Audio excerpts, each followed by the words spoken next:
Wal'iyadzubillah, sebuah akidah yang bertentangan dengan Al-Quran.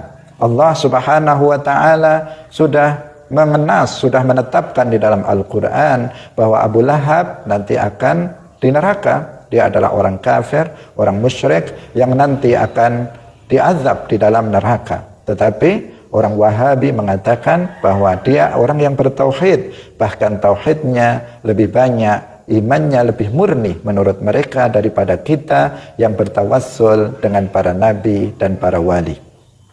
Di dalam Al-Quran yang sudah sama-sama kita hafal, dalam surat Al-Lahab ayat 1 sampai 3, Allah subhanahu wa ta'ala berfirman, Tabbat yada abi lahabi wa tab, ma aghna anhu maluhu wa ma kasab, sayasla naran zata lahab. Yang artinya, binasalah kedua tangan Abu Lahab, dan benar-benar binasa dia. Tidaklah berguna baginya harta dan apa yang dia usahakan. Kelak Abu Lahab akan masuk ke dalam api neraka yang bergejolak. Ini adalah nas dari Al-Quran bahwa Abu Lahab akan diazab di dalam neraka. Tetapi apa kata seorang Wahabi? Dia mengatakan Wahabi lebih bertauhid daripada umat Islam yang mengatakan La ilaha illallah Muhammadur Rasulullah. Maka jauhilah ajaran Wahabi. Jangan sekali-kali tertarik atau mengikuti ajaran Wahabi yang rusak ini. Dikiranya itu dua Tuhan, padahal satu, namanya banyak. Diganti dengan Bismillahi Allahumma. Coba, Bismillahi Allahumma, kalimat yang hak apa kalimat yang batil? Kalimat yang hak.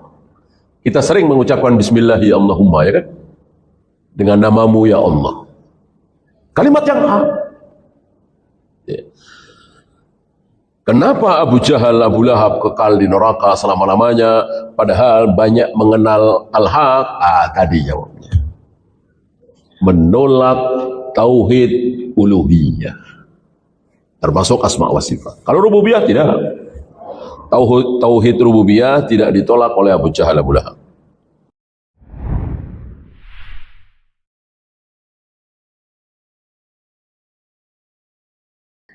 Ibadah yang sesungguhnya adalah tauhid.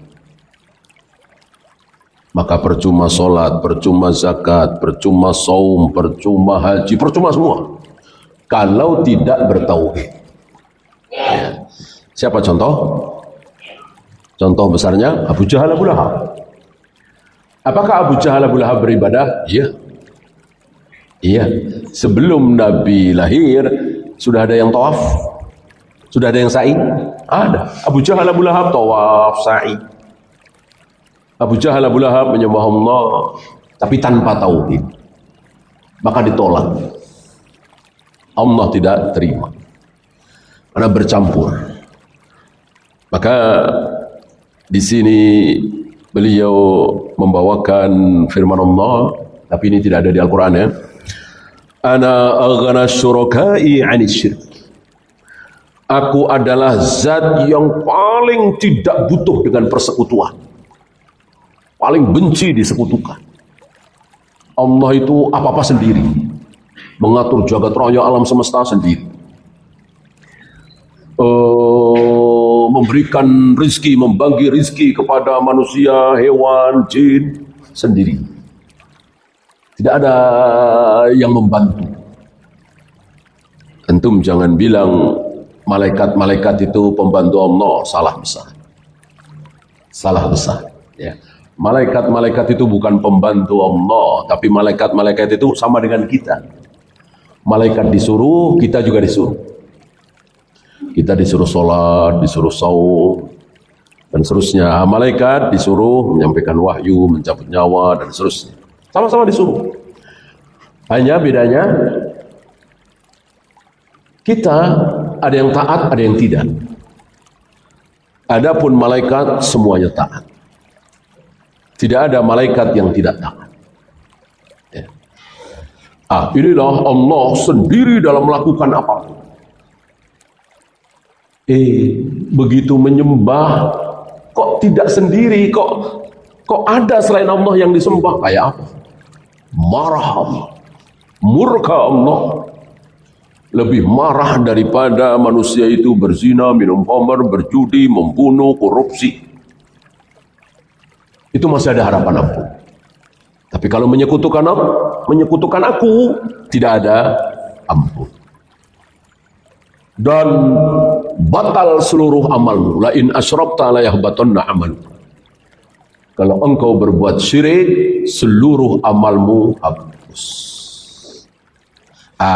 Di sini kesalahan Abu Jahal, Abu Lahab.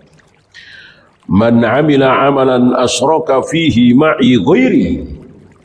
Barang siapa yang melakukan amalan ibadah kok menyekutukan karena aku dan karena selain aku, taraktuhu wa syirkahu. Aku tinggalkan dia dan sekutunya. Taulah kita dari sini tidak mentang-mentang mencari ridha Allah, mencari pahala, mencari surga, pasti ikhlas, pasti diterima. Betul?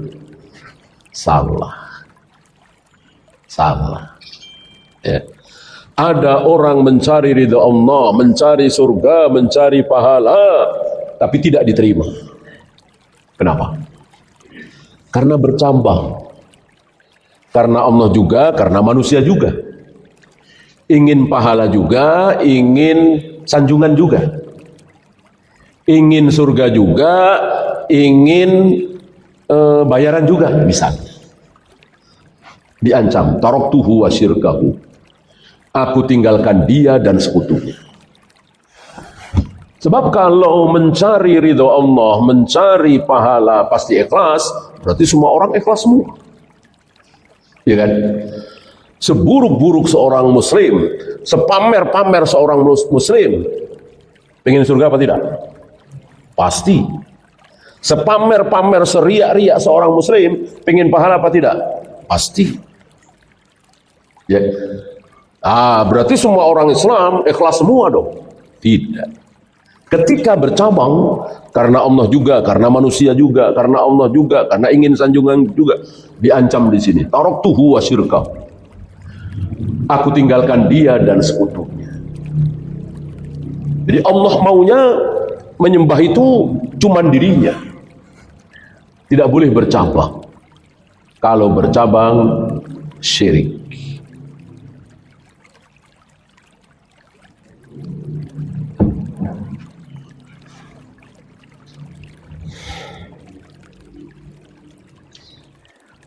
Wal khusumatu bainar Rasul sallallahu alaihi wasallam wa Quraisyin fi tauhid. Ini dia. Permusuhan, pertentangan, peperangan, saling bunuh antara Rasulullah dengan orang Quraisy dalam perang Badar, dalam perang Uhud, dalam perang Ahzab, saling bunuh, peperangan. Itu karena apa? Karena apa? Rebutan harta? Tidak. Rebutan wilayah? Tidak. Kan saling membunuh kan? Rasul dan para sahabat di satu pihak, Abu Jahal, Abu Lahab di satu pihak. Saling bunuh. Karena apa? Karena beda akhlak? Enggak, akhlaknya sama. Maksudnya bagi Abu Jahal, Abu Lahab, jujur itu bagus, amanah itu bagus. Sama. Jadi peperangan antara Rasul dan para sahabat dengan Abu Jahal, Abu Lahab itu karena apa? Karena tauhid. Karena tauhid. Bukan karena yang lain. Oh, Rasul dan para sahabat salat, Abu Jahal, Abu Lahab tidak salat. Enggak. Rasul dan para sahabat tawaf sa'i, Abu Jahal, Abu Lahab tidak tawaf, tidak sa'i. Enggak. Bukan karena itu. Peperangan antara kaum muslimin dengan kafir Quraisy karena tauhid. Bagi Rasul dan para sahabat menyembah Allah satu-satunya. Tidak ada Lata, tidak ada Uzza, tidak ada Hubal, tidak ada ini, tidak ada. Hanya Allah satu-satunya. Ini yang membuat Abu Jahal, Abu Lahab marah, tersinggung, nggak terima. Ya. Enak saja mau tinggalkan ilah-ilah kami. Mirip seperti umatnya Nabi Nuh. Nggak terima kalau Yagus, Ya'ub, Suwa, Wat, Nasr itu ditinggalkan. Ini kan perantara antara kami dengan Allah.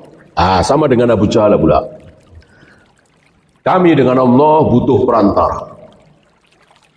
Allah suci, kita kotor. Untuk menuju yang suci butuh perantara orang-orang suci. Siapa orang-orang suci itu? Lata, Uzza, Hubal, Manat. Sudah pada meninggal.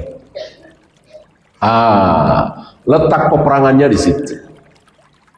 Udah nggak ketemu, nggak ketemu gimana? Udah perang.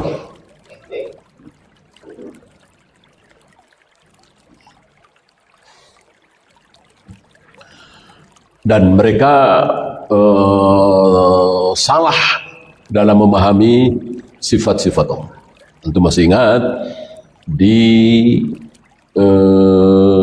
Bayatul Ridwan, ya.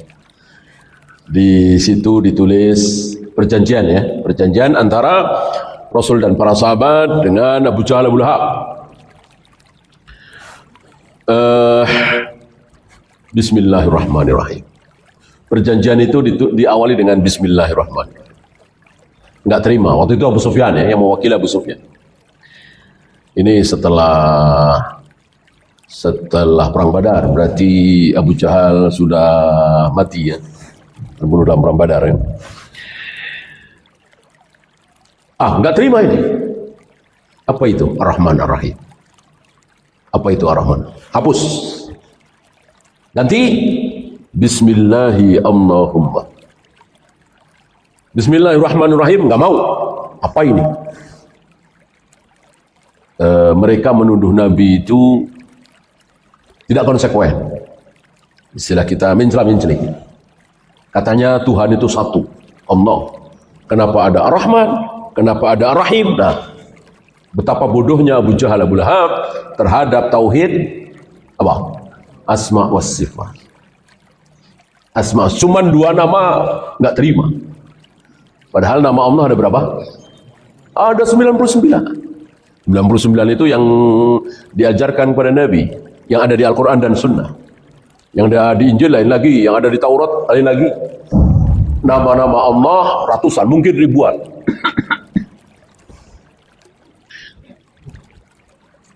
Nah, ini baru 2 saja sudah ditolak oleh Abu Jahal, Abu Lahab. Nggak terima. Ada Ar-Rahman, ada Ar-Rahim, gitu, ya. Dikiranya itu 2 Tuhan, padahal satu, namanya banyak. Diganti dengan Bismillahi Allahumma. Coba, Bismillahi Allahumma, kalimat yang hak apa kalimat yang batil? Kalimat yang hak. Kita sering mengucapkan Bismillahi Allahumma, ya kan? Dengan namamu ya Allah. Kalimat yang hak. Kenapa Abu Jahal, Abu Lahab kekal di neraka selama-lamanya, padahal banyak mengenal al-haq? Tadi jawabnya. Menolak tauhid uluhiyah.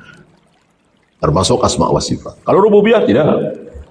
Tauhid rububiyah tidak ditolak oleh Abu Jahal, Abu Lahab.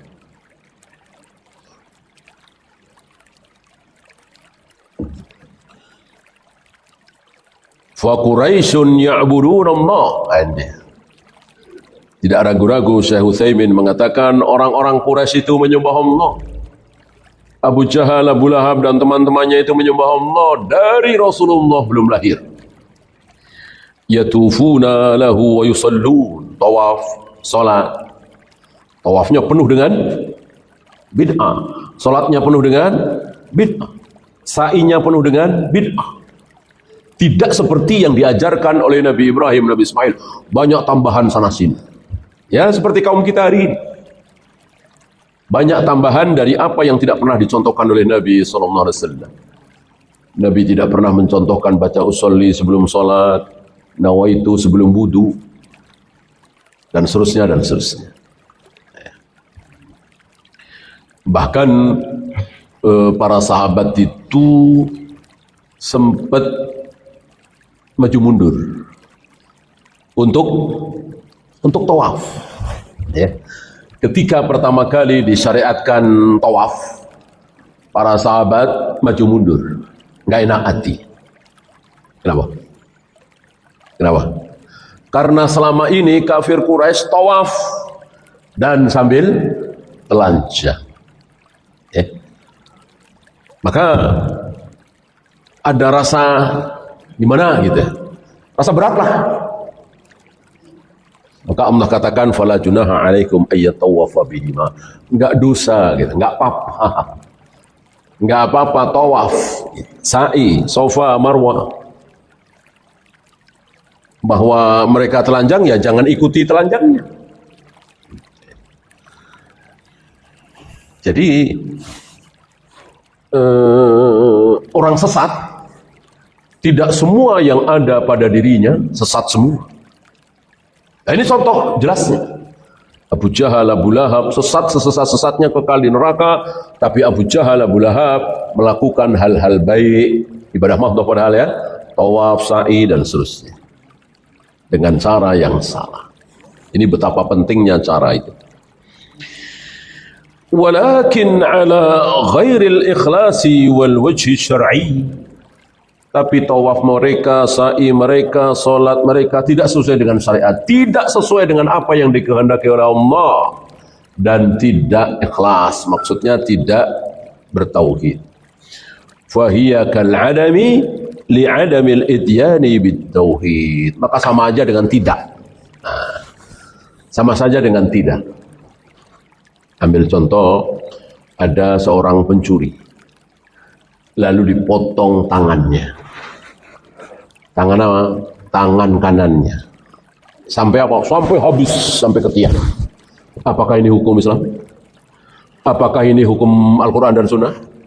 Apakah ini hukum Allah dan Rasulnya? Tidak, bukan. Ya. Jadi harus sesuai.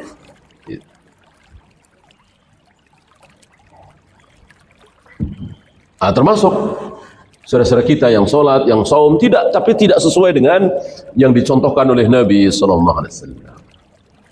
Dikatakan ini fahiya kal adami, sama saja dengan tidak melakukan.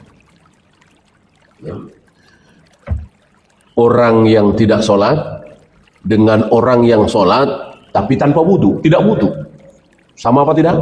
Sama.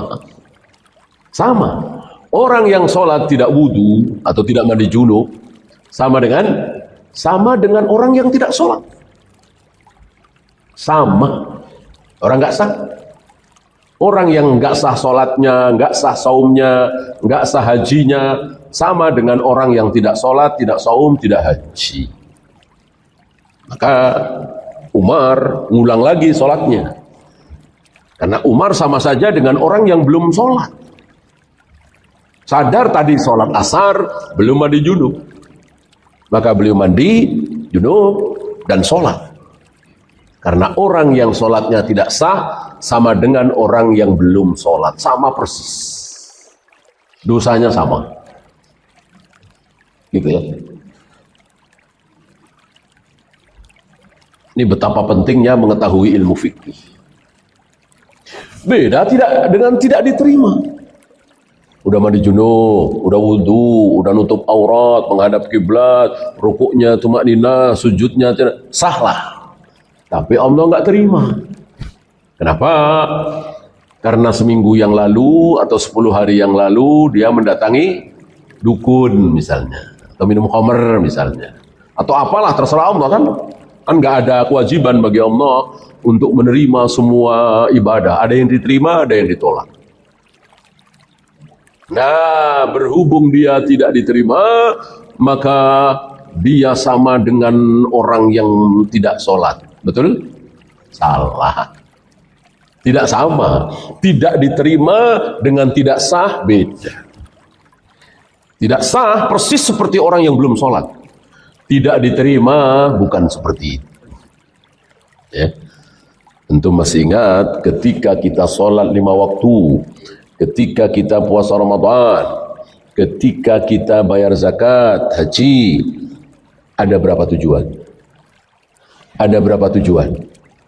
Ada 2. Ada 2. 1, apa? menggugurkan kewajiban. Yang pertama, menggugurkan kewajiban. Untuk yang pertama ini, menggugurkan kewajiban, kita semua harus tahu. Sudah mandi junub, sudah wudu, sudah nutup aurat, sudah menghadap kiblat, rukuknya tumaknina, sujudnya tumaknina, dan seterusnya, sah insya Allah. Kewajiban sudah gugur. Jika kita sadar bahwa kewajiban kita belum gugur, seperti Umar tadi, sadar tadi belum wudu, sadar tadi belum mandi junub, ya harus diulang. Karena tadi sama persis dengan orang yang belum sholat. Ini tujuan pertama. Tujuan kedua, setelah menggugurkan kewajiban, tujuan pertama, tujuan kedua, pahala. Untuk yang kedua ini nggak ada yang tahu. Jangankan kita, para nabi, para rasul pun nggak tahu. Maka Nabi Ibrahim, Nabi Ismail selesai membangun Ka'bah, berdoa, memohon, merengek, merintih kepada Allah, Rabbana taqabbal minna. Ya Allah terimalah, ya Allah. Ya Allah terimalah ini dari kami, ya Allah. Begitu. Nah, tidak ada yang tahu diterima atau tidak. Dan itu terserah Allah. Sah, ikhlas, kemudian sesuai sunnah Nabi, ya baguslah. Tapi Allah nggak terima, terserah Allah. Maka ada seorang imam dari kalangan tabi'in mengatakan, seandainya seumur hidupku solatku yang diterima oleh Allah cuma satu, seandainya ya, maka dari satu solat itu aku berharap ridha Allah, lalu selamat dari neraka, lalu masuk surga. Padahal cuma satu yang diterima, bukan yang sah ya, yang diterima. Jadi untuk yang kedua, yaitu pahala, hanya Allah yang tahu. Maka sunnah bagi kita, selesai sholat, selesai saum, selesai ibadah, memohon kepada Allah supaya diterima. Assalamualaikum warahmatullahi wabarakatuh. Sampai jumpa kembali di World Islam Channel.